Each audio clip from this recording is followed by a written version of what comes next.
ભાવનગર જિલ્લાના અધેળાઈ સર્કલ નજીક Bhavnagar local crime બ્રાન્ચે મોટી કાર્યવાહી કરતા એક શંકાસ્પદ કન્ટેનરમાંથી ભારતીય બનાવટના વિદેશી દારૂનો જથ્થો ઝડપી પાડ્યો છે।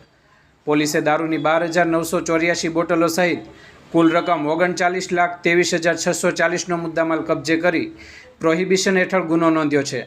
ત્યારે આજરોજ એલસીબીના પોલીસ ઇન્સ્પેક્ટર મયુરધ્વજસિંહ સરવૈયા અને પીએસઆઈ આર એ વાઢેરની ટીમ સાથે પેટ્રોલિંગમાં હતા। તે દરમિયાન ચોક્કસ બાતમી મળી હતી કે અમદાવાદ ધોલેરા હાઈવે પર અધેળાઈ સર્કલથી ધોલેરા તરફ જવાના માર્ગે અંદાજે 100 મીટર દૂર જીજે 15 AX 1084 નંબરનું બંધ બોડી કન્ટેનર શંકાસ્પદ હાલતમાં ઊભું છે।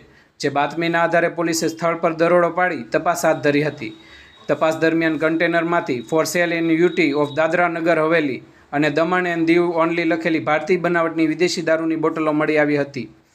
કબજે કરાયેલ મુદ્દામાલ બેક પાઇપર ડિલક્સ વિસ્કી 750 mlની 1560 બોટલો, 130 પેટી કિંમત ₹8,81,400, બેક પાઇપર ડિલક્સ વિસ્કી 180 mlની 11,424 બોટલો, કુલ 238 પેટી કિંમત ₹15,42,240 તેમજ દારૂ ભરેલું ટાટા કંપનીનું કન્ટેનર ટ્રક જીજે 15 AX 1084 કિંમત ₹15 લાખ।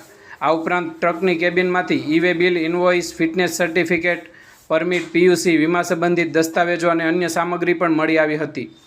પોલીસે કુલ રકમ 39,23,640નો મુદ્દામાલ કબજે કરી વેળાવદર પોલીસ સ્ટેશનમાં પ્રોહિબિશનની વિવિધ કલમો હેઠળ ગુનો દાખલ કર્યો છે। ટ્રકનો ચાલક હાલ ફરાર હોવાનું જાણવા મળ્યું છે અને તેને ઝડપી પાડવા માટે વધુ તપાસ હાથ ધરવામાં આવી છે। આ કામગીરીમાં પીએસઆઈ આર એ વાઢેર તેમજ એલસીબી સ્ટાફના અનિરુદ્ધસિંહ ગોહિલ, એજાજ ખાન પઠાણ સહિતના પોલીસ કર્મચારીઓ જોડાયા હતા।